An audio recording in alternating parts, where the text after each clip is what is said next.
the Andavan Arts and Science College, I extend a warm welcome to the second session on creative writing of a 3-day international webinar on language and literature. May I invite Ms. S.S. Saranya, Assistant Professor of English, to welcome the gathering and introduce the chief guest.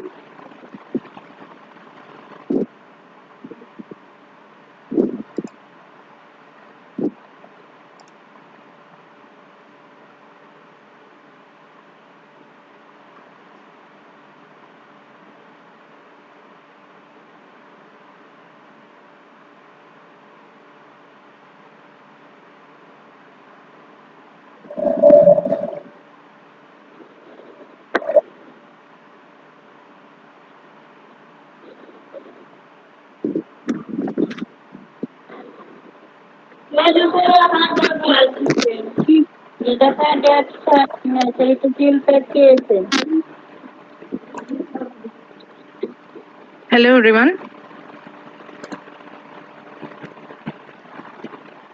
I welcome you all to the second session of our 3-day international webinar on language and literature organized by the departments of English, Tamil and Sanskrit.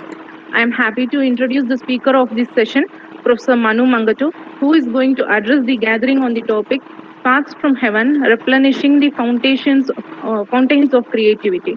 Professor Manu Mangattu is a poet, author, MOOC content creator, UGC Research Project Principal Investigator, NET Trainer, IA-I3 USA Certified Life Coach and Academic Counselor, Research Consultant and Publishing Expert. He knows around 6 languages, including Gujarati and Chinese. He is editor in several national and international journals. He was awarded the most read and recommended researcher by ResearchGate. He has published 9 books, 72 international research publications, 93 academic papers, and 14 edited volumes. He helps research scholars from India and abroad in their researches. He had been in an apprenticeship under Dr. Stephen Greenblatt. He has translated several works from Chinese and Sanskrit into English. He was named Comrade to Poetry China in 2016. He is a visiting faculty at various universities. He also conducts poetry readings, workshops, and lectures. I can go on and on and on, but due to insufficiency of time, I'm winding it up. We are elated to have such a distinguished scholar and a literarian in our midst today. Welcome, sir. Now over to Professor Manu Mangattu. Thank you. Thank you, ma'am, for your kind words of welcome. I thank the organizers of this. Is there some disturbance? Am I audible, visible? Yes, sir, you're audible. You're visible, sir. Okay, thank you. I thank. I'm hearing something. Something is cracking. Okay, I hope it is fine. Should I turn my mute down? Hello? Sir, it's clear, sir. Okay. Without further ado, definitely I would like to thank the organizers of this wonderful Center of Learning for giving me this opportunity. And we have had an exhilarating and exciting and stimulating session, first session, where Dr. Arran was telling us a lot of very insightful things about ecology and linguistics and his initiatives. So we are all ecologically aware and motivated and excited at this moment, I guess. And this session is not actually any theory. The session is titled Sparks from Heaven, Replenishing the Fountains of Creativity. So I hope it is obvious that this session is about creativity and creative writing. Hello? I guess some audios are yet to be muted, my dear participants.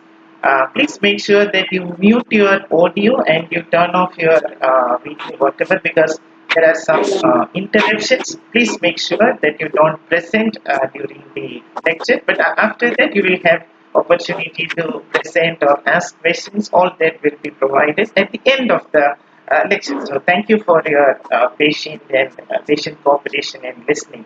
Okay, so in this lecture, what I would be trying to do is I'm going to speak about, no, I should say, madam, there is a lot of interruption and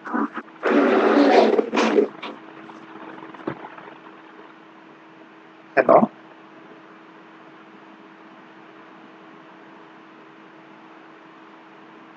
Yeah, the organizers can mute the audio of other participants. Hope I am also not muted. Okay, uh, hope I am talking. Shall I continue?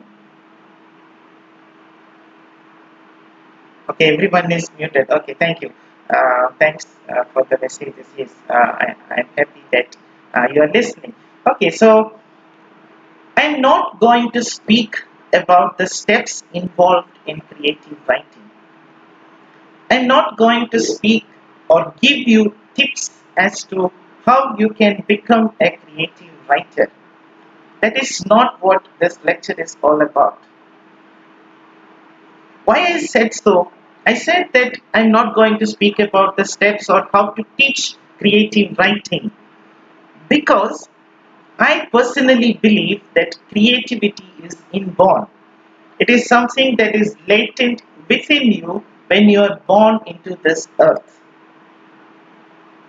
Well, that is a huge statement because there is a lot of conjecture and debate and scientific debate as well as humanities debate is going on whether creativity can be taught or untaught or creativity can be caught by the student.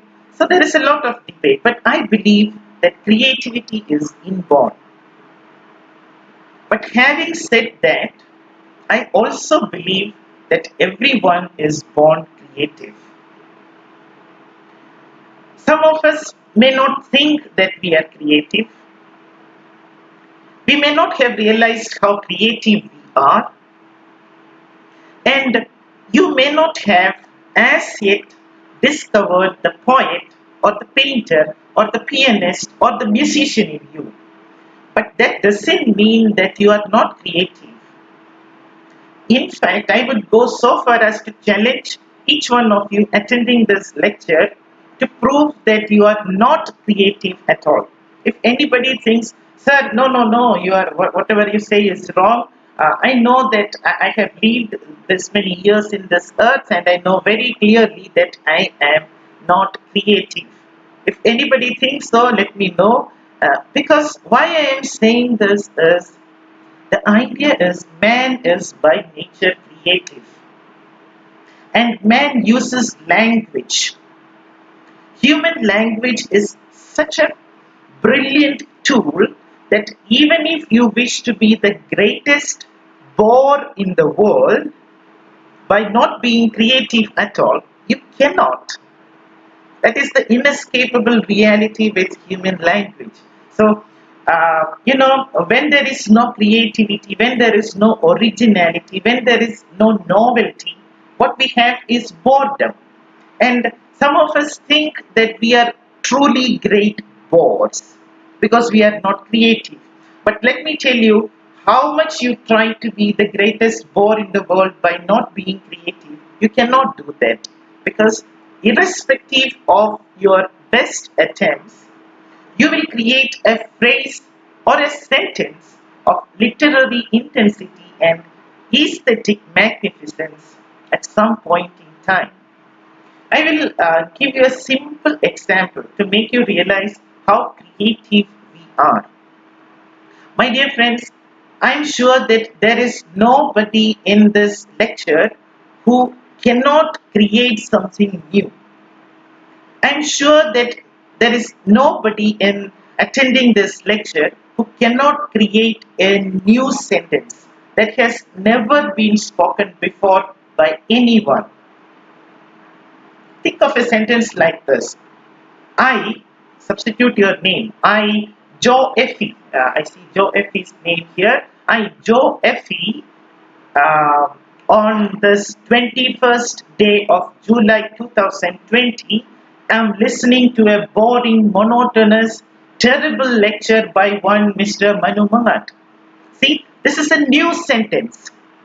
Nobody in this world has spoken this sentence before. So, anybody can create anything new anytime. Very simple. Within our context, within where we are, what we are, everything is new. So, everybody is born creative. And if you have language, whether it be spoken language or whether it be sign language or any type of communication that you use, you are creative. And I said that I don't believe that creativity can be taught. I believe that creativity is born. I want to make another statement. I also believe that creativity as such cannot be taught. Well, it's my strong conviction, faith, belief that teaching or recommending a certain way of creative writing will only destroy the originality and individuality and ingenuity that is latent or manifest in any individual. I don't say it cannot be taught at all. I mean, there are certain things that you can impart, there are certain guidelines you can give, but creativity as such cannot be taught. I will explain why. So, my purpose in this lecture is not to tell you how to develop your creativity or to learn creativity. I am not going to prescribe anything. My purpose here is to make you realize how creative you are, to help you discover the creative writer in you. My dear friends, we are in the midst of a terrible crisis in human history, coronavirus. And I would be happy if I can impress upon you, my dear listeners, some intimations of immortality amid the devastating intimations of mortality that you receive during this COVID crisis. Every day, every moment, we are hearing news about death, intimations of mortality. But to quote William Wordsworth, I would like to give you some intimations of immortality amid this encircling gloom that has surrounded us. My dear friends, epochs of intense creativity have come in the wake of global crises and global waves of devastation and destruction. Think of what Matthew Arnold said. Matthew Arnold spoke of two epochs, two eras, two periods. He spoke of the critical epoch and he spoke of the creative epoch. And he said, it's very interesting, Matthew Arnold said that we need the creative epoch and the critical epoch. The creative epoch is indeed superior to the critical epoch, but without a critical epoch to provide ideas to creative epoch, the creative epoch will not be born. In other words, to have a creative period in the life of humanity, we need a period of intense critical activity. And I'm sure you will agree with me that we are going through a critical epoch. It is critical in many ways. These are critical times, difficult times, very tough times. That way it is critical. But in another sense also, this is a critical epoch. Why? Because we find a lot of ideas. Thanks to these webinars and lectures that are happening because of the lockdown and the corona situation, what has happened is a lot of fresh ideas, new ideas, whatever is the best that is known and thought in the world has been disseminated throughout the world. And whether you are rich or poor, whether you are an Indian or an African, whatever you are, you get to know these fresh ideas. So this is a critical epoch where a lot of critical activity is going on. A lot of fresh ideas are being disseminated throughout the globe. Let us wish that the ideas and ideals of this world transmutes into raw materials for creativity. In other words, I believe that a creative epoch is around the corner because we have a lot of ideas now. From these ideas, we will have a creative epoch. We will live. We will survive Corona to fight this. We will fight this battle. We will survive Corona and we will have a creative epoch. Think of Romanticism. Romanticism drew its raw materials mainly from the French Revolution. There were a lot of ideas uh, disseminated by the French Revolution, and those ideas sowed the seeds in the minds of the Romantic poets, which led to the great Romantic period in English literature. Evidently, in this corona situation, our belief systems, our practices, our rituals, our pride as a species, as the crown of creation, has been shaken up, totally shaken up by a small invisible virus. Until this corona came to this world, our civilization was firmly rooted in capitalism, with its ideas of globalization, liberalization, and privatization. I hope you remember what Zizek said recently, that capitalism is going to end. Corona will spell the end of capitalism. Now, when something ends, when a culture ends, we need something new. In other words, we need a fresh anchor to clutch onto, something to stick onto, a fresh foundation, a new belief system. We need a new savior. We are awaiting a second coming. Definitely, we are awaiting for the vaccine for corona, but we are also awaiting a second coming. And I wish, along with you, I wish that this second coming will be the rebirth of poetry and literature and creativity in our hearts, in the human heart. Let creativity be taking a rebirth. If it is dead, let it take a rebirth. My dear friends, let us be very honest about it. We are afraid of death. That's why we are scared now, right? When we look around, what we see is, in Keats's terms, we can call it weariness, fever, and fret. I think the third stanza of Keats's Ode to a Nightingale sums up our situation. Here, where men sit, a lot of scenes of weariness, fever, and fret. Here, where men sit and hear each other groan, where palsy shakes a few sad last grey hairs, where but to think is to be full of sorrow and leaden-eyed despairs, where beauty cannot keep her lustrous eyes. Nobody is going to the beautician these days, right? Because we cannot go out. Where beauty cannot keep her lustrous eyes, or new love pine at them beyond tomorrow. That is our situation. And what is the solution? What is the solution for this intimations of mortality that our world is filled up with?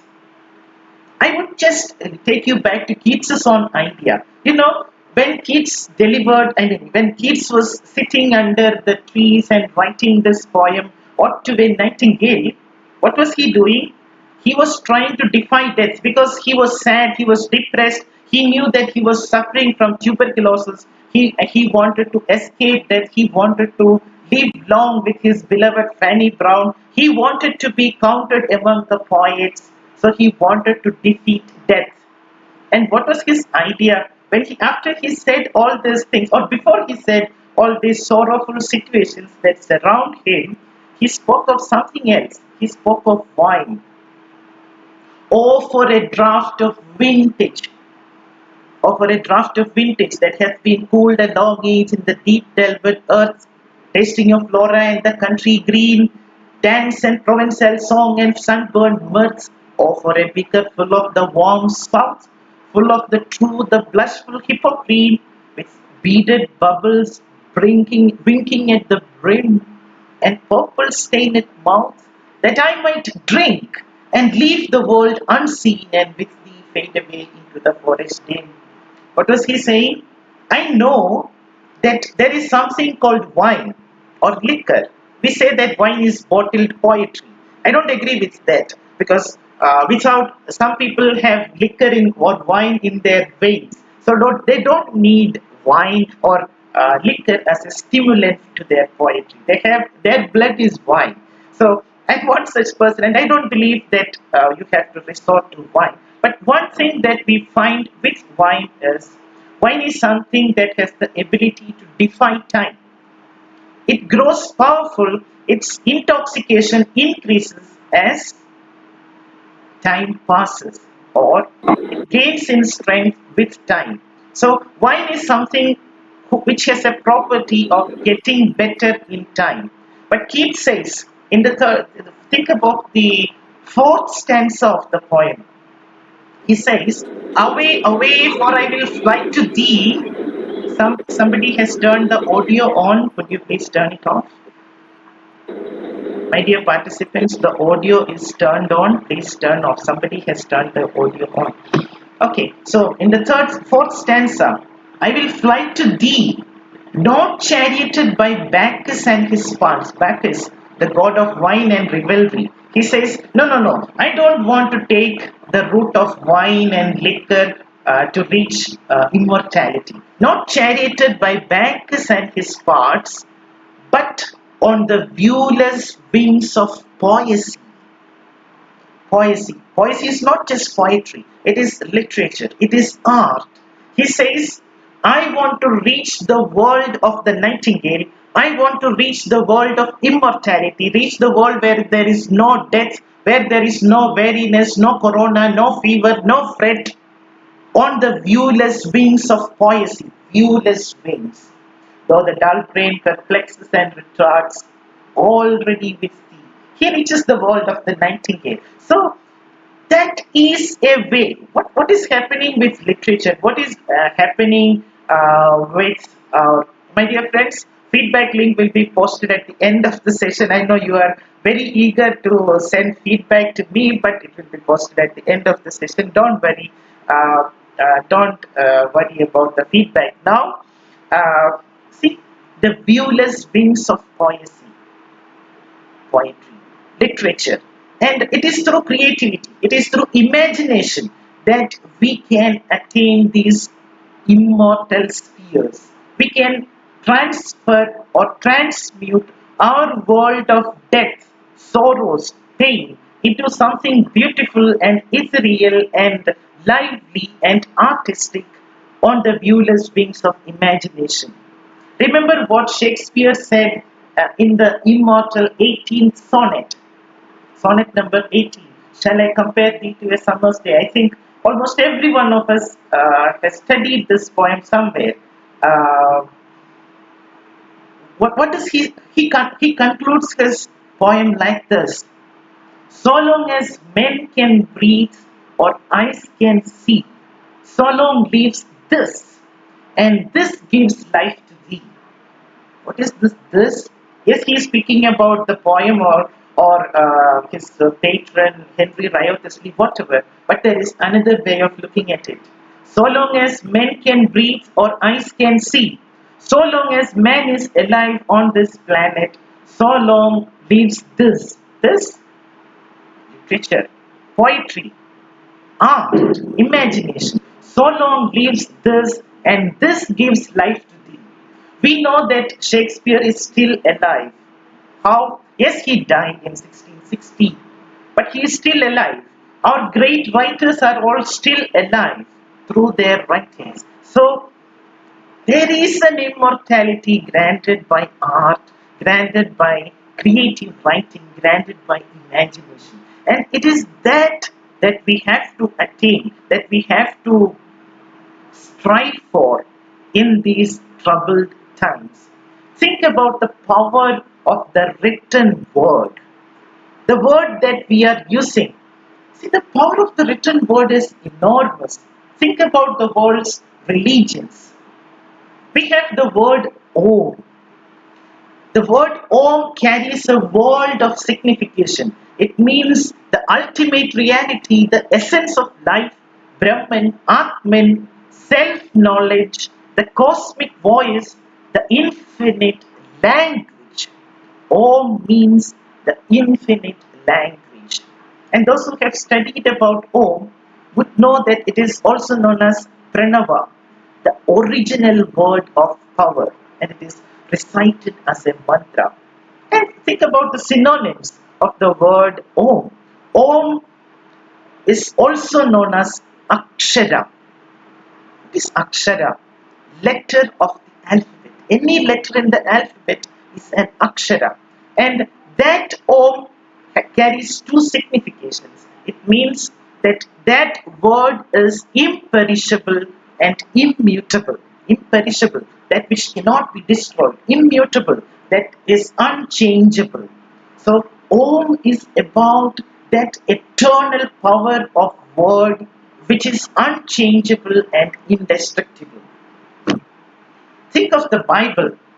The Bible says, in the beginning there was the Word. The Word was with God. And the Word was God. Word was God. In the beginning there was the Word. They are speaking about the creation. In the beginning, or maybe before the creation, there was the Word. The Word was with God. And the Word was God.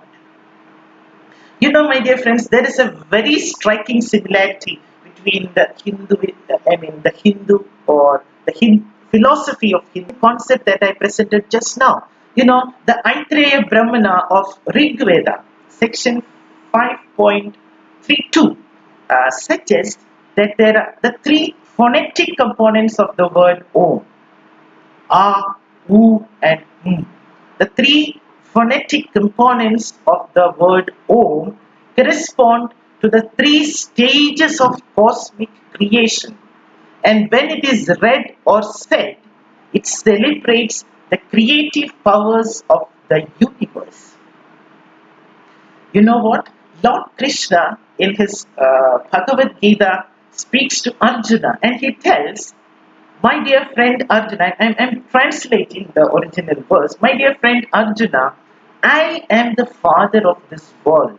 I am the mother of this world. I am the ordainer, the grandfather, the thing to be known, the purifier. I am the syllable Om. Bhagavad Gita verses chapter 9:17. I am the syllable Om. Lord Krishna tells Arjuna. Think about Jainism, Buddhism, Sikhism. See, Guru Nanak himself wrote a wonderful poem titled Omkara, where he describes Omkara as the savior. Omkara, the word as the savior. And he says Omkara is the divine word. Guru Nanak. The Holy Quran of the Muslims. It is written in Arabic. And Arabic is thought to be God's language. Do you know that there is I recently read a very interesting book that studies the evolution of Islam as a religion. It was written by Desmond Stewart in 1967 and the title of the book is Early Islam. So in this book he says something very interesting about Islam and the art of calligraphy. What is calligraphy? Calligraphy is the art of writing. So this is what he says, and just giving you the idea, not quoting. He says, of all the arts in the world, Muslims, the Muslim community, respected. That he's speaking about early evolution of Islam. So Muslims respected calligraphy the most. The art of writing was respected and venerated the most by Islam. Writing was considered the invention of God, and the use of the pen was considered to be one of the major skills that God passed on to man. If anybody is interested in studying, you can go to this book. the work by Desmond Stewart titled Early Islam. It's a wonderful study and it's very insightful. So what I am trying to tell you is there is a great power associated with the word, with the written word, with the spoken word as well. And this power is within us all. The unfortunate thing is we rarely realize it. We rarely identify this great power that resides within us, and so we rarely use it. When we speak of creative writing, people are embarrassed. I used to ask my students when I take lectures or classes, I used to ask my students, how many of you write? How many of you think that you are a creative person? And very few hands like this, very few hands will come up. How many of you as creative? I will share the name of the author and the book in the chat box at the end of the lecture. No worries, definitely, thank you. So, how many of you are creative? We are embarrassed. We have this inhibition. Oh, no, not me. Hey. I am not creative. No. If you ask, hey, you sitting there, aren't you creative? No, sir, no, not me. Please ask the other person. No, I cannot write, I cannot sing. What is happening? But when I ask this one student who says, I cannot write, and I ask her, my dear friend, have you ever tried writing a poem? She will tell me, no, sir, I haven't tried.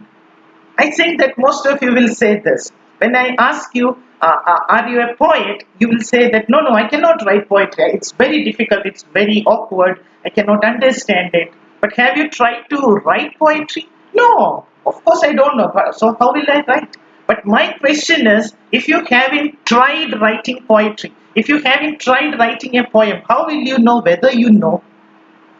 Only when you start writing, only when you write a poem and think about it and give it to someone else to read and give you a feedback and everything, that you will know that you don't know to write poetry if you think so. So you need proof for everything. So my dear friends, what I want to tell you is, I don't say that everybody is a poet. No. But what I am saying is, there is some creative trait that the creator or nature has put into our souls, and that is there. That essence is there. We have to wake it up, and to wake that up, we have to practice it. We have to do it. Only then we will be able to know whether we have that talent or not. Yeah, Chaucer, exactly, who converted oral poetry into written poetry. Definitely, very good suggestion. So, my dear friends, we have to try writing. And something else, whenever we have a great power, something that his uncle, while he was dying, told Peter Parker in the Spider-Man movie series, with great power comes great responsibility. What is that responsibility that a person who has the written word has? The responsibility to wield your pen responsibly. When we say something, when we write something, we have to do it responsibly, judiciously, properly, appropriately. But I don't want to go into the utilitarian purpose of writing. That is not our modus operandi today. As a creative writer, in this lecture on creative writing, my responsibility is to tell you to knock your reader down. Is it? I'm telling you, you must keep your reader spellbound. You must mesmerize your writer whenever you are saying something that you passionately want to say. Like the ancient mariner who held the wedding guest spellbound with his glittering eye. Remember, the wedding guest wanted to attend the feast. He was going, and then the ancient mariner, he held him with his glittering eye, and the wedding guest could not move. Like the ancient mariner, use your words to hold your reader at the tip of your pen. Writing is persuasion. It is a call for intimate friendship, intimate companionship, shoulder to shoulder. Think of the origin of the word Sahitya. We know the word Sahitya is used for literature in Sanskrit or in many Indian languages as well. So the word Sahitya, there is a statement that Sahitya comes from the aphorism Shabdarthau Sahitau Kavyam. Literature originates from the blending of Shabda and Artha, word and sense. Shabdarthau Sahitau Kavyam. But when you look at the word Sahitya, it has its root in Sahit, which means companionship. And what is the companionship that we require in creative writing? Of course, we require the companionship between word and its meaning. If our word doesn't have any proper meaning, then it is flawed. Or if we have some meaning, but if we are not able to put that into our words, we fail. So we need the companionship between Shabda and Artha, word and sense. But we also need the companionship between the reader and the writer. It is in the companionship, friendship, alignment, same-heartedness. We call the reader Sahridaya. Sahridaya. What is Sahridaya? Somebody who has the same mentality as that of the poet. That is the idea. So, Kavi Hridaya Tadapmi Apatti Yogyata, that is how they define Pratibha or talent, one who has the ability to think like the poet. So, the companionship between the poet, the writer and the reader is very important. And that is one thing that every creative writer has to be aware of.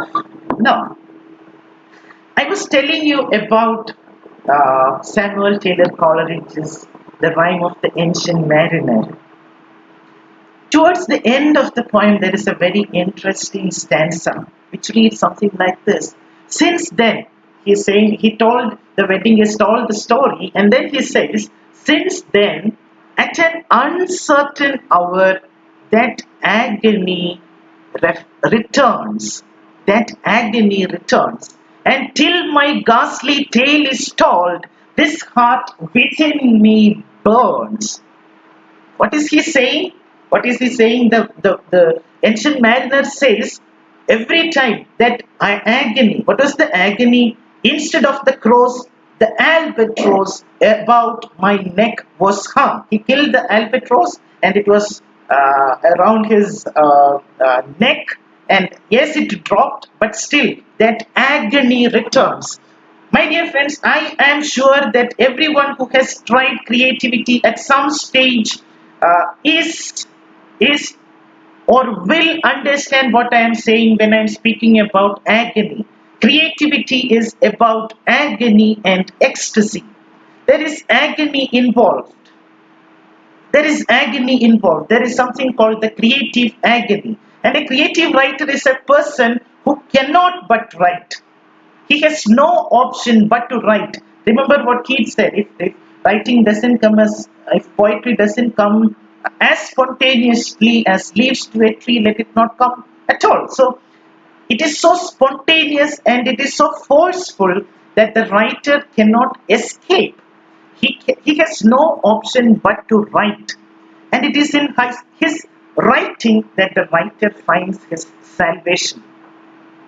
Like the pain that a woman undergoes before she becomes a mother. The transition from a lady or a woman to a mother happens with a lot of agony, creative agony. But is the mother sad? No. She knows that I am going to give birth. I am going to give birth. Creation is painful, but there is great delight at the completion of the creative process. Till my ghastly tale is told, this heart within me burns. Since then, at an uncertain hour, I'm referring a lot to the romantic case. Yes, you are right. That agony returns. That agony returns. And once the child is born, once the poem is complete, once the story is told, once the orchestra plays to a halt, there is delight, satisfaction, ecstasy. Ecstasy. Agony and Ecstasy is the title of a book by. It is the title of the biography of Agony and Ecstasy. Irving Stone, I guess. Agony and Ecstasy. So it is about the creative process. There is an agony and there is an ecstasy. And we should not be using the power of words like Caliban did. What happened to Caliban? He said, "You taught me language," he said to Prospero. "You taught me language, and my profit on it is I know how to curse. I know how to curse." That is not how we have to use the language. I can see that a lot of wonderful suggestions and questions are coming up. Thank you. Let us please feel free to ask the questions at the end. Definitely we will think about it. Whatever I know, I will share with you. Okay, so that is about creativity and how to respond creatively today. How to respond creatively today. I want every one of us to think like Ezra Pound. I have left romantics. I have come to modernist poetry. Think like Ezra Pound. How did Ezra Pound think? My dear friends, I don't know if many of you know this, but Ezra Pound Ezra Pound in a way supported the Nazi extermination of the Jews. Of course, he was a wonderful poet and he supported so many poets. We know about his editorial surgery of T.S. Eliot's Wasteland, which transformed that poem into the great epic of the 20th century. We have seen all that, but he was arrested by the American government because he supported the Nazis. And you know one thing, people like Ernest Hemingway, so many great writers were inspired and actually encouraged and made famous by Ezra Pound during his earlier days. That's why all these people wanted to get Ezra Pound out of the jail. And Ernest Hemingway and people like him, all the images, poets, all those people were trying very hard to get Ezra Pound out of the jail.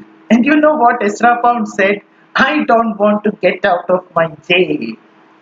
Because he understood, he realized that quarantine, that isolation in the cell of the jail made him write greater poetry than he ever did. Think like Ezra Pound. Quarantines have produced great works of art. We are listening a lot of lectures these days. How Shakespeare wrote, King Lear or Antony and Cleopatra. Shakespeare. Think about Dostoevsky's Notes from the Underground, a masterpiece. Notes from the Underground.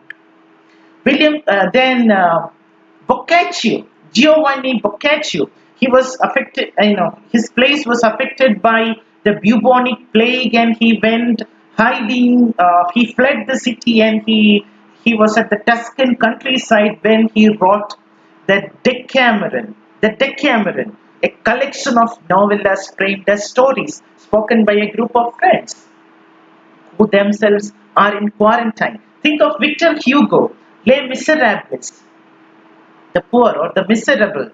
Les Miserables, another product of another type of quarantine. Think of Isaac Newton, think of Charles Darwin, John Milton, Lord Byron. They all had their own creative extravaganzas in lockdown when they spent long spells of time in isolation when medicine wasn't developed as it is now. Isaac Newton, scientists say that the Annus Mirabilis, the greatest year, the biggest year in the scientific life of Isaac Newton happened after he spent time in isolation during the plague, the Great Plague of 1660s. Lord Byron, he even begins a poem. Adieu, thy damned quarantine that gave me fever and the spleen. It's a poem he wrote. Mary Shelley. Mary Shelley. She started writing Frankenstein in 1816 when bad weather trapped her indoors for many days. Let me ask you, could this isolation and agony and confinement that we are facing today produce another great writer like a Mary Shelley or a Shakespeare even?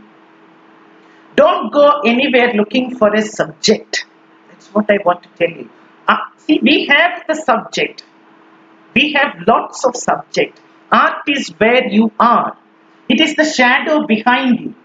Think of art or creativity as the shadow behind you.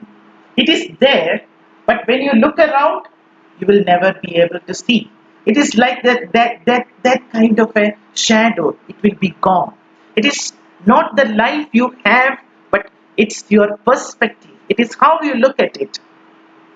It doesn't matter what your writing is about. It matters how you write what you write. My dear friends, during this solitude, during this period, we have to remember something. There is no companion more companionable than solitude. We are having the friendship of solitude. And there is no companion more companionable than solitude. To quote Wordsworth, no poet can but be gay in such a jocund company, the companionship of solitude. Or Shakespeare's sonnet begins when in sessions of sweet, silent thought. What is sessions of sweet, silent thought? When you are in agony, when you are at home, when you are in quarantine. Yeah, I will jump back to the romantic age. The mental uneasiness caused by the lockdown. Some people say that this lockdown and all the things that are happening now is an introvert's hell. Introvert's heaven. That is what they say. Because an introvert is a person who wants to spend all the time inside. He doesn't want to go out. But I personally think that this is an introvert's hell, not an introvert's heaven. Because what is happening? Suppose I am an introvert. I want to be alone all the time. But what is happening? Because of lockdown, everybody who is at my home or everyone who is in my family are at home. They are not outside. They are not going anywhere. So naturally, what happens? It is my hell because everybody is here. I will not have my privacy. I will not have my sessions of sweet silent thought. I will not have solitude for company. Of course, you can be alone in a crowd. That is another matter altogether. And so, this angst of confinement, it can be creative and destructive. Think about the connection. We are speaking about mental problems during Corona. Think about the connection between creativity and neurosis. Shakespeare knew this. Even before neurosurgery or neuroscience was as advanced as it is today, Shakespeare knew this, and that is why he said, the lunatic, the lover, and the poet are of imagination all compact. The lunatic, the lover, and the poet.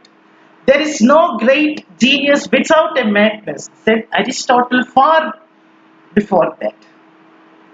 No great genius without a touch of madness. That was claimed by Aristotle, definitely. But modern science says that too. Science today, neuroscience today, says that there is a high correlation, a great connection has been observed between creativity and mental illness. And what great stimulant to mental illness than this lockdown and all the problems? People with schizophrenia, people with mood disorders, anxiety disorders, autism, such people tend to be very creative as well. And my dear friends, when we think, I hope I haven't exceeded, okay, sorry, 450. Okay, so I want to tell you something else as well. Law and liberty. When we speak about creative writing, What we want is a perfect blending of law and liberty. We want rules, but we also want liberty. If there is a lot of rules, creativity will be killed, will be chopped. And if there is a lot of liberty, it will go amok. It will not produce anything useful. So, on the one hand, there can be absolutely no rules as far as creative writing is concerned, because you can't say how to write a short story or how to structure a novel or how to write a poem, because creativity, think about it, can we teach creative writing? The problem is, when we speak about creativity, creativity by definition is about finding something new and novel and unique and different. So if you say this is how you should write a poem in a creative writing class, what will a creative student do? He will write a poem that is different from that, right? So in that sense, yes, you can you can teach creativity. So invariably, creative writing will soon produce something good that doesn't follow the pattern that you teach. However, we need some rules where it is difficult to turn a boring writer into an interesting one by giving him some lectures. No, that may not be possible. But we also know that people who don't read a lot tend not to write so well either. So there are certain, of course, it doesn't apply to everyone. There are exceptions. There are geniuses. There are. So what I'm saying is there are certain rules and patterns, but there are no absolute rules either. I will give you some examples. For example, when we speak about creativity or creative writing or the talent of creativity, creative capacity is believed to reveal itself in the quality of the detail provided in the responses. The quality of detail is an instance of creativity or something that shows creativity. I will explain using an example. Suppose you in a creative writing class, if you ask your students what is the purpose of a string, of a long string, what is the purpose of a string? Students will give you different answers. Some student will say the purpose of a string is to weave. Of course, that is a creative answer, definitely. But it is less creative than the answer. The purpose of a string is to leave an invisible trail in the air. The purpose of the string is to leave an invisible trail in the air. Think of the descriptive quality there in that utterance. So we consider that a better creative way of looking at the purpose of a string than weaving. And again, remoteness of point of view. See, most often creativity is credited more when you are able to understand something from another person's point of view than your own. For example, in the same class, you are asking the students, what is the purpose of a brick? Explain the purpose of a brick creatively. Some students would say that the brick can be used as a weapon. Of course, it is not creative, it is destructive, but also it is a creative answer. You can use a brick as a weapon. If you want to throw your teacher down, you can use a brick. But some other student will say that you can use the brick as a paperweight. Okay, better. But someone else would say that, sir, we can use the brick because the brick can be used by rabbits as a picnic table. As a table used by rabbits, thinking about something from another person's perspective. So I'm not saying these are hard and fast rules, but there are certain things in this as well. Certain failed descriptions of rules. And writing is a lifelong process of learning how to get it right. Nobody becomes a master. It was Ernest Hemingway who said that we are all apprentices in a craft where no one ever becomes a master. I mean, By the time you learn something about creative writing, your life will be over. Because our life is so short that we can only begin to learn about creative writing, and by that time you will be 60 or 70. And there is a beautiful quotation from Immanuel Kant. I will read it. The light dove, he says, the light dove, cleaving the air in her free flight and feeling its resistance, might imagine that her flight would still be easier in empty space. The dove. The dove is flying in the air and it is feeling the resistance of the air, and it imagines that its flight would be a lot easier if it is empty space, because the air is putting pressure on its wings. But we know that the light dove craves an impossible ideal. The resistant air, we know the science of flight. So we know that the resistant air is not a handicap, but a precondition to the flight of the dove. Yes, the scope of creativity is indefinite, but its scope is not unlimited. It is indefinite, but there are certain boundaries. One cannot be creative in a vacuum. You need that air to float. The light dove has indefinite scope for creative flight, but it would not be able to fly at all without the objective constraints, the margins, the framework given by air. My dear friends, I would wind up this lecture on creative writing with a short anecdote. Exactly some 200 years back, it is 2020, so imagine, some 2,200 years back, somewhere around 200 years back, an examination was going on at Oxford. It was a religious studies exam, and the students were asked to write about the spiritual significance of a miracle that Jesus Christ performed, the miracle of turning water into wine. You know, there's a story in the Bible which speaks about Jesus turning water into wine. So, this is what the students are asked to write about. For 2 hours, the students were busily filling page after page after page with their thoughts. But one young man was gazing out of the classroom window through most of the time. Nearing the end of the period, the 2 hour exam time is getting over, the examiner came over to him and insisted the young man to write something or you will fail the exam, he told him. The young man, who happened to be Lord Byron, took up his pen and wrote only one line. The conscious water met its master and blushed. The conscious water met its master and blushed. Genius. Genius. Creative writing at its best.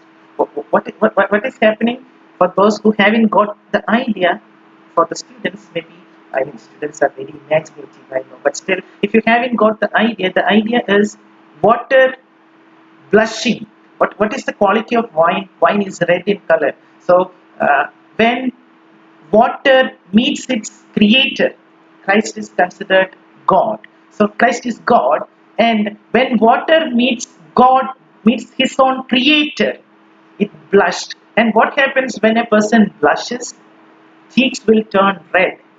Likewise, water turned red wine.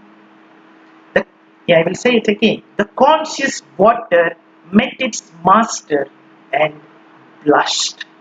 And the miracle is complete. The miracle is complete. Genius.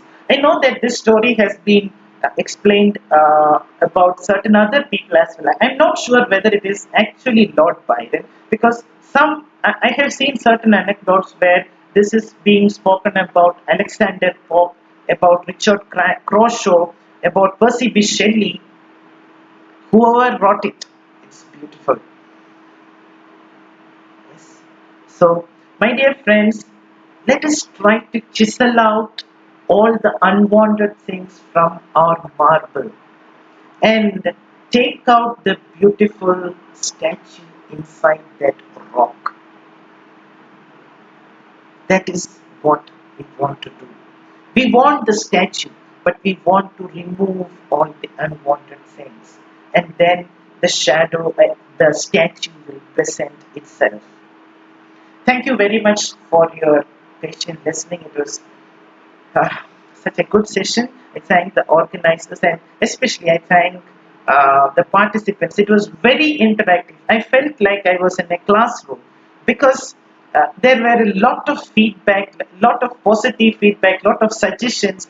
I was very happy that you were listening to it and the feedback and the suggestions were unbelievable. Unbelievable feedback and suggestions. Of course, the feedback link has been posted here. For YouTube participants, it will be posted on YouTube as well within 10 to 15 minutes by the organizers once the session is over. So, with that, thanking everyone for this, for making me enjoy this session. You have made me enjoy this session through your wonderful cooperation and support. So, thank you very much. Uh, uh, Over to the organizers.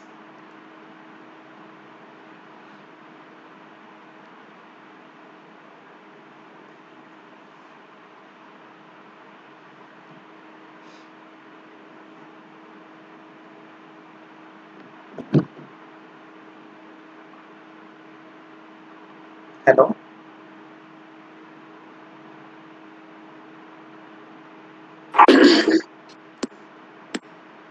Hello, sir. Yeah, hello. Hello. Sir, this is Dinesh from Gandhigram University, sir. Hello. Sir, it's a really wonderful session, sir. Thank you so much. It's very lively. The way you have, you have referred many areas in literature, general humanities, sociology. So it is really good. So on the behalf of the participants, I thank the organizer and you for this opportunity and for everything. Thank you, sir. Thank you, my dear friend. Thank you so much.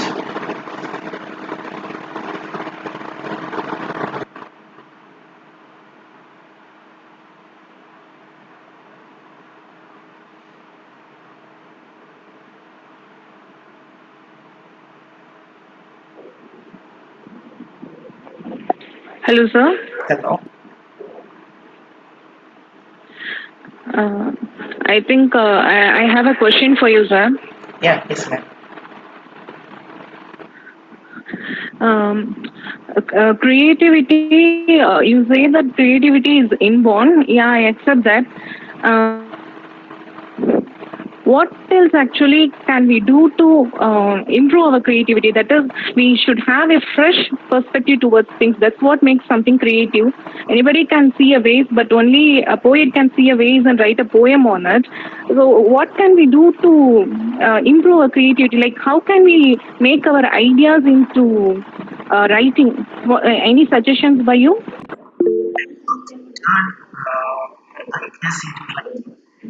The first, I have 3 tips for you to start writing. When you think about putting your ideas on paper, I have 3 tips for you. Okay. 1, start writing. 2, start writing. And 3, start writing. See, creativity is considered to be boldness in front of a blank page.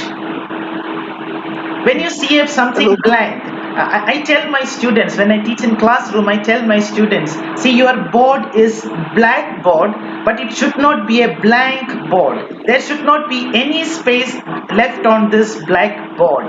It should be full of writing, full of creativity, whether you want to paint or whether you want to write some, do some caricatures, whatever you do, do it on the board, because that is what we have to do. It is boldness in the face of a blank page. You have to, you have to put your ideas on paper. You should feel the loneliness of the paper. It is feeling sad. You have the pen in hand, but if you don't touch your paper with your pen, if you don't caress your paper with your pen and mark it, caress it with your pen, what will happen? The paper will feel forlorn. So don't make that happen when you want to be creative. I know that there are different types of writing. We can speak about academic writing, but let us keep it to creativity. And when it comes to creativity, the first and most important thing is we should be bold to write. Don't have any inhibitions. Why? Who am I to write something? That is what many of us think. But if we have the ideas, all of us have ideas, but we have to take that little bit of risk, little bit of pain to write. There are feasts and famines in writing. There are agonies and ecstasies in writing. So don't wait for the right moment. Start writing. Don't wait for a perfect beginning. That will happen in time. That will happen in time. But what we have to do is write. Only when we write that something will happen. And when we write, I always suggest my students that you should share, but don't share with people who have nothing to do with literature. They will say, hey, you are writing a poem, what nonsense. In the meantime, write something useful for the society.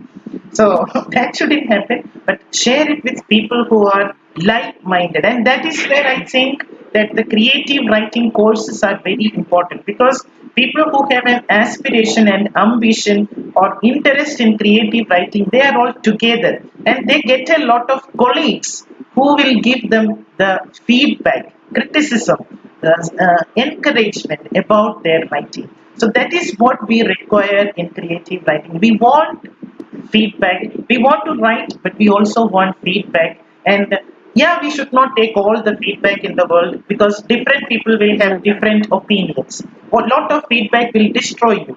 But think carefully about what is happening. Understand your creativity the best you can, and everything will fall into place. See, a lot of characters, lot of stories, lot of poems are there within you and about you, asking you, dear madam, could you please put me on paper? Can you please give me an identity? I want to be seen. Can you please put me on paper? I don't have an identity. I'm not visible. Please make me visible. So many Hamlets and Othellos and Ophelias are moving around you. Listen to them and put them to paper, and everything will be fine. That is what I would say in a very in a creative way, because and we need a lot of pains and suffering and agony, because I don't say that creativity cannot flourish in a happy mood, but maybe we need a lot of sadness as well, a lot of suffering. And we fortunately we never lack in tragedies, we never lack in sufferings. We have a lot of pains, we have a lot of sorrows, and all this in course of time transmute into something creative, some creative idea that even we ourselves are unable to understand. But when you put it on paper, when you write it, it takes an amorphous idea, takes a concrete shape when you put it on paper. So writing is the best way to writing. Thank you.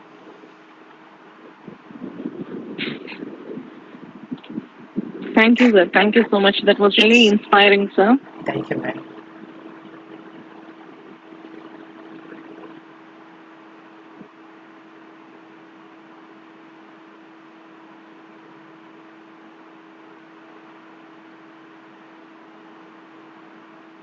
I think we have to give a lookout notice for the organizers.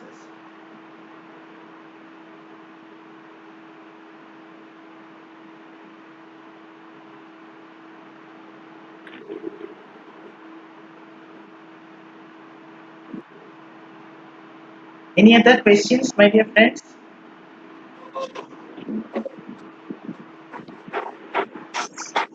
There were a lot of suggestions cropping up during the lecture, but I couldn't answer everything because I was losing continuity. Sure. Once again, this is Dinesh. You said you're not comfortable with teaching creative writing. Now, what shall we do? Well, we cannot teach creative writing as such, but there are ways in which we can impart certain things. So, I say that we cannot teach writing, creative writing, but I have done a lot of lectures on creative writing, Okay, okay, and this okay, is okay. also a lecture on creative writing. So, I think mostly people who have done creative writing are the best people to share thoughts on creative writing because they have gone through the process. And creative Yeah. writing is important because that will inform your critical ability as well. That will make you a better critic as well. So, creative writing, critical ideas, all these things, and lectures, classes, creative writing classes help us to see creativity in a better light. There are certain things that we need to know. See, Sachin Tendulkar may be a great player, he may be a great genius, but somebody taught him the basic rules of the game. You have to know the rules of the game before you can establish Yes, yourself sir. as a great genius or a great player. Somebody has to teach you the basics. So, Yes. certain things should be there, and I also think that some learning in criticism and literature, any literature, it could be your language, my language, any language, but an exercises in literature will also help fine tune and shape our creative spirit. Of course, there are people who have said that creativity cannot be taught at all. Ernest Hemingway said that. Edward King said that. Was it Edward King? It was Stephen King, I think. Stephen King said that. Qureshi, who is currently teaching at Oxford, he said that he's teaching creative writing, but he said that it is such a useless exercise to teach creativity. Of course, there are two ways of looking at it. You cannot make a person a genius by teaching creativity, but you can maybe fine tune certain things. You can point out certain flaws in writing. Certain things, yeah, creative writing classes can do a few things, definitely.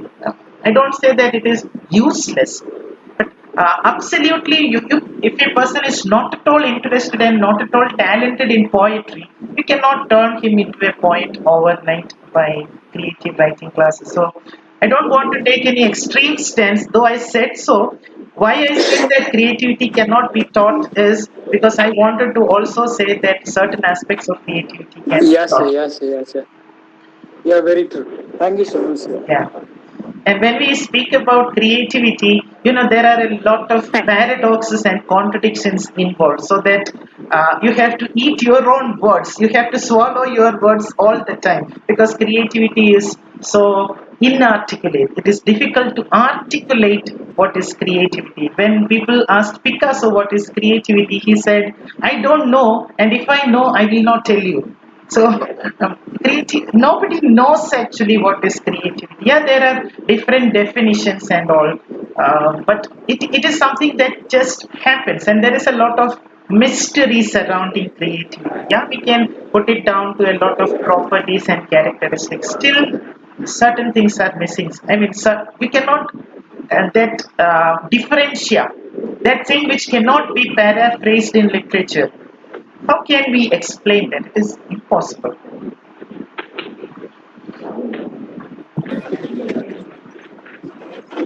Hello, sir. Yeah.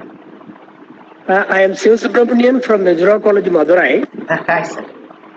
Hi, sir. Is there any tips could you suggest to? Hello. Tips for what, my dear friend? I couldn't hear you.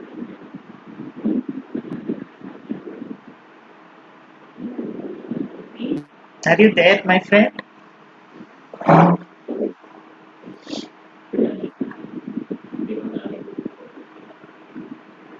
I think So I think there the is some questions are technical issue, and issue. I think he's speaking. Yes, ask me, please.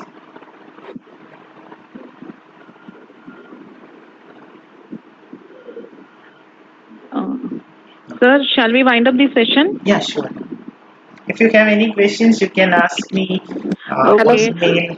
The organizers will share my email address or my WhatsApp Hello, sir. message. Of course. Yeah, tell me. Sir, hello, sir. I am Anandavalli, sir. I am working at assistant professor in Pallatur College. It is a very remote college. Yes, ma'am. So I struggle a lot to get you connected with, because it is also very remote to me to get connected to. Anyhow, some good person has given me the link, and luckily I got you, sir.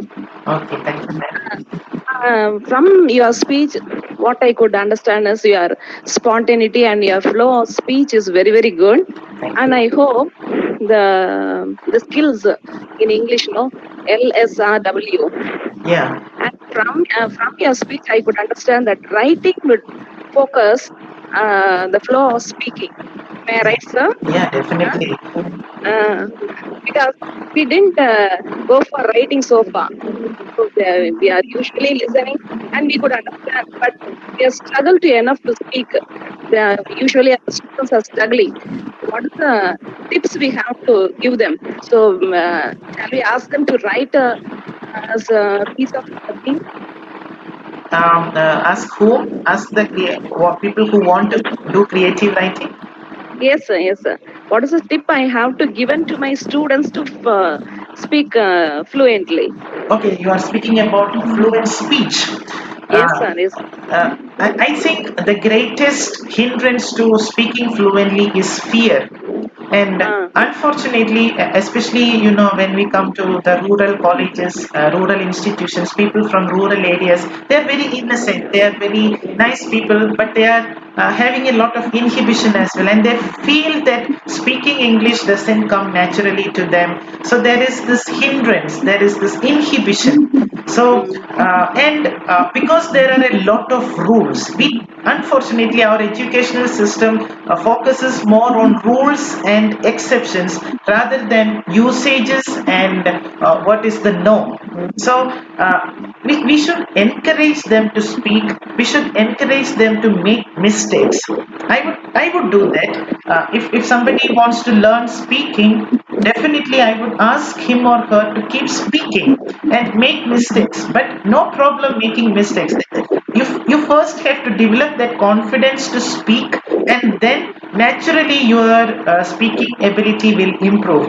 But most important of all, the biggest factor in teaching speaking skills or any skills for that matter is the interest and the passion of the student. Because we try to teach a student English language for 12 years or 15 years or 16 years, he won't study English.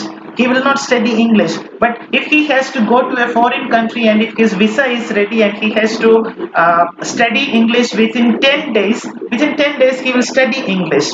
So the situation makes speak in English. Yeah, so the motivation to learn is also very important. We should feel that, and we know that if our teachers also matter. If our teacher, if I like a teacher, I tend to learn that subject better. So the teachers have to create an environment where the students find language not as a barrier or a burden, but as something that they can use to communicate, not just to communicate, but to learn foreign ideas, but to understand different things, different cultures, whatever they are interested in. For example, I learned a lot of English language by listening to cricket commentary. My parents wouldn't allow me to watch cricket on TV, so I would have a small transistor and I would go away somewhere and hide somewhere and listen to the transistor. And I had no option but to understand English because I wanted to know what Sachin Tendulkar is doing and what Virat Kohli is doing. I wanted to know that through the transistor, and so I learned language. So this kind of interest, we should have to connect it with something that is related to our life. And when it is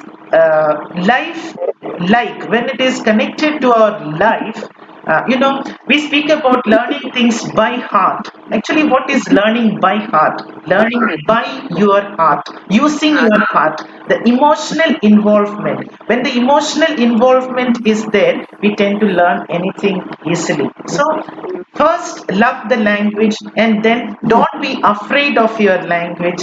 Naturally, speak will follow. Of course, we can do other things like listening to a lot of speaking. Of course, that is connected with listening as well. If you speak the way people speak Indian English, the received pronunciation, GIE, we can listen to Indian news channels that are in English, like CNN, IBN, or Headlines Today. Those give a version of English that is Indian but English. So people can be made to listen as well. All these things are interconnected and all this help.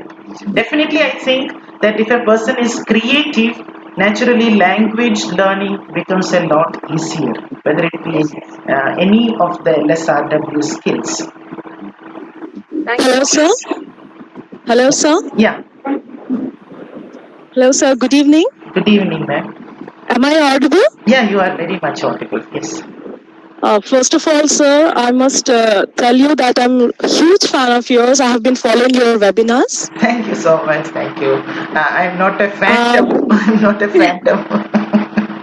Yeah. But your one line, sir, it has actually, I was mesmerized with it when you told that about language and literature. I think it's wonderful.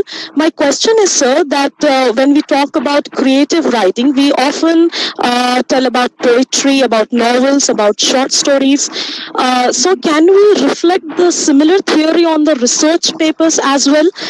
And if yes, can you tell me how can we be creative when we are writing research papers? Because many often we take part in, writing papers, and how we can improve ourselves using this, concept.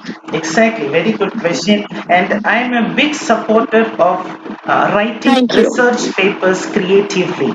I think that that is the way to go. Why should we write in that boring, old-fashioned way which nobody understands, where there is no I and you? See, when we think about academic writing, we are thinking about an objective space where there is neither subject, neither the speaker nor the listener. You cannot use you cannot use I, and writing happens in a vacuum.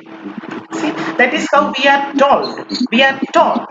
But my dear friend, let me tell you that it is not the truth. When you look at the best academic writers of all times, they write in a way that is very intimate, very personal, which uses a lot of I and you and personal anecdotes and stories. They start an essay by saying something beautiful, a beautiful anecdote maybe. So all these things are possible, and the attitude itself to academic writing should be creative. That is what the thing is, they say about research gap.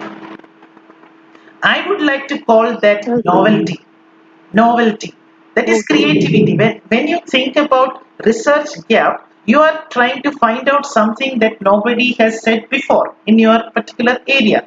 And isn't it creative writing as well? Isn't it creativity? To finding something new is creativity, right? In a common man's parlance, that is creativity. So when it comes to academic writing as well, if you are not creative, you are just recycling existing knowledge.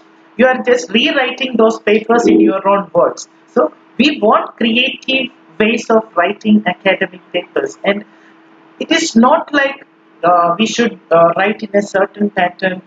We are taught a lot of wrong things. I would say, as Gabriel Okara would say, we have to unlearn a lot of muting things that we have been taught about academic writing before we can learn something new about academic writing. So forget about all the rules and conventions that tie us down, that make us, stifled, that make us feel bored and irritated whenever we think about creative writing. For example, selecting a topic. Why should we take Why should we always think about taking a novel or taking a work and analyzing it? Is that the only way of writing a paper? Absolutely no. If you have something new to say, definitely you can do that. But the only thing is you have to do it within the framework of academic writing. You have to follow the guidelines, you have to follow the citation style, all those things should be there. But if you have something original to say, you can say that. Think about the great papers written by people like I.A. Richards or T.S. Eliot or Rene Welleck or Austin Warren. All these papers have a lot of creativity about them. Then why shouldn't we? Thank, Isn't it only that we should write boring yes, prose and they can write all beautiful prose? We should also be writing beautiful prose when we write academic. That's it. Thank you. Thank you so much. thank you so much, sir. Thank you.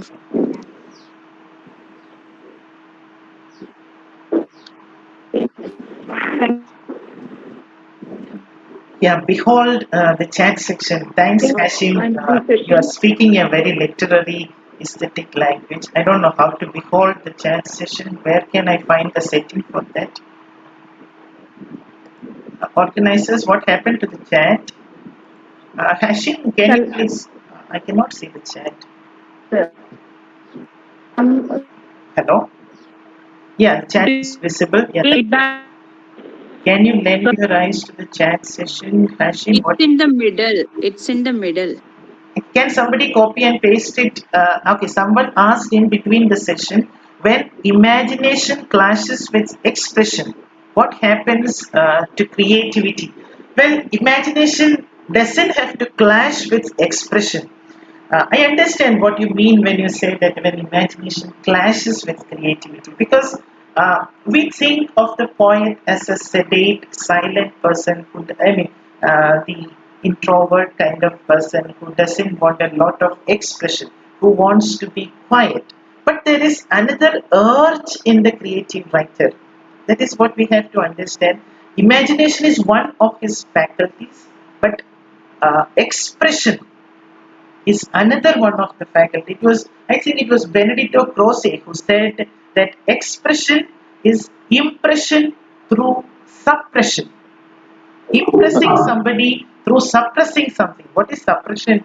Suggestion. You are suggesting something. So imagination is all about what they call in Eastern aesthetics, vakrokti, or saying something slant or vyanjana, the suggestive power of words. So expression and impression must go together if we have to have a productive way of looking at literature, and if we have to have literature, we need imagination to go hand in hand with expression. We know what Coleridge spoke about, the primary imagination and secondary imagination. We also know that people like Aristotle never used the word imagination ever. In Indian aesthetics, the word imagination hasn't been spoken about. Like bhavana. Such words are not used, and the nearest equivalent you find in Indian aesthetics is pratibha. Pratibha is considered to be the equivalent of imagination. What is pratibha?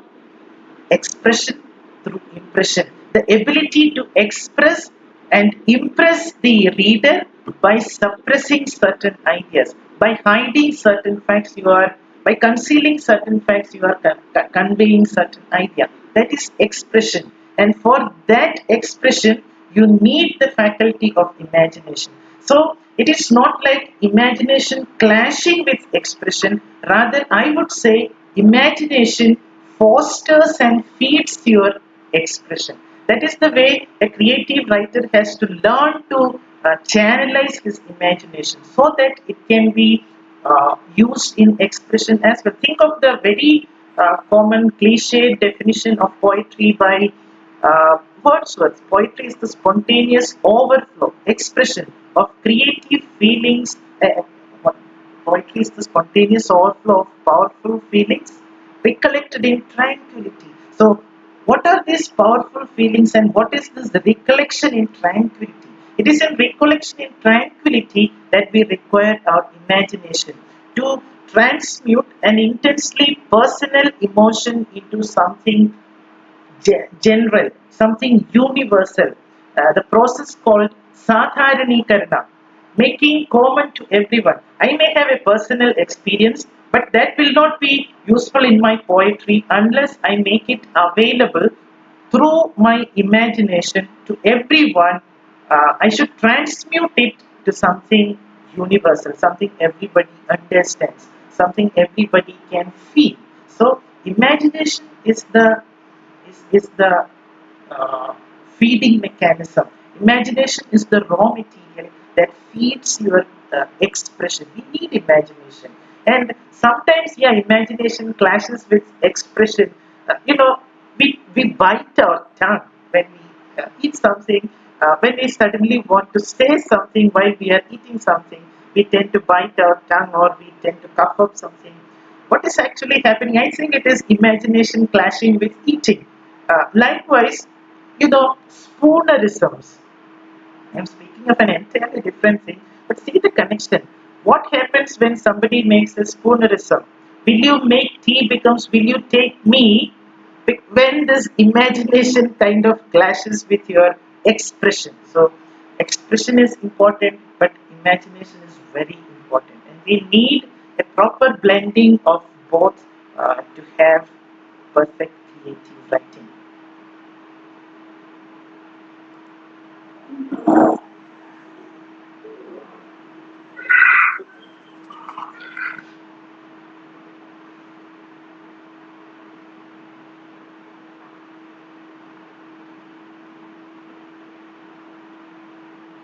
Yeah, my email ID. Uh, how can I send it?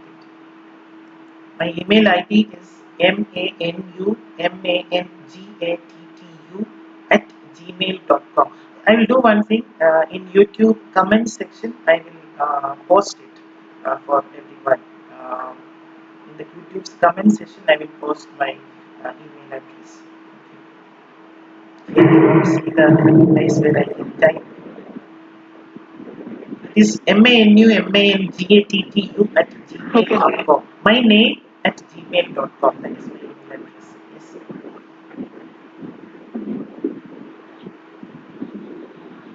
Thank you, sir. Thank you, ma'am.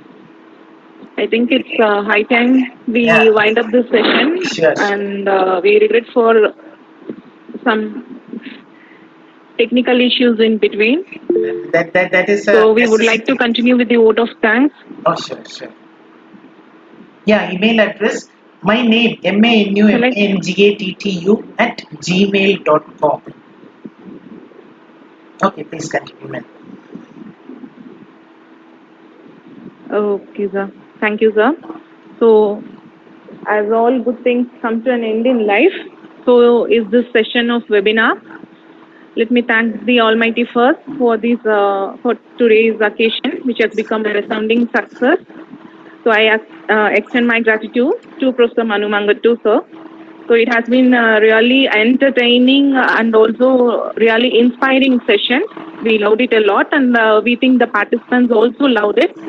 My sincere thanks to the secretary, principal, vice principal, and dean of this college for their constant support.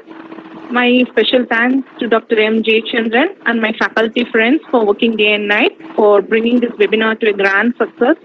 I express my thanks to the technicians who have worked hard to make the webinar without any technical issues. I thank all the participants for their patient listening. I think all of us have gained something from this session. We have really enjoyed this. With this, we come to the end of the first day of the webinar. Once again, I thank you all. The feedback link is given in the chat box. Please utilize it. Thank you.